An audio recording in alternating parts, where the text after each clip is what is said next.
Hi buddies, welcome back. Today I want to show you how you can hide your number on your Motorola Razr 40. Maybe you want to surprise someone, maybe you want to prank someone, I don't know. In order to hide your number now, you need to go to your phone icon here. Now you need to go to the three little dots, go to settings, and now you need to go to calling accounts. Click on your provider.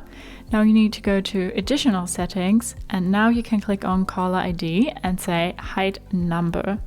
Number hidden in outgoing calls. That setting is pretty hidden, but if you clicked on hide number now, then well, your number is hidden in outgoing calls and then your number won't be shown on the device you're calling. If you want to undo that again, just go back and then click on network default or show number. Then your number will be displayed in outgoing calls. So we will hide our number now again and then go back, and then we can do whatever we like with our phone, and then we can use our phone just as normal, and then our number will be hidden on outgoing calls.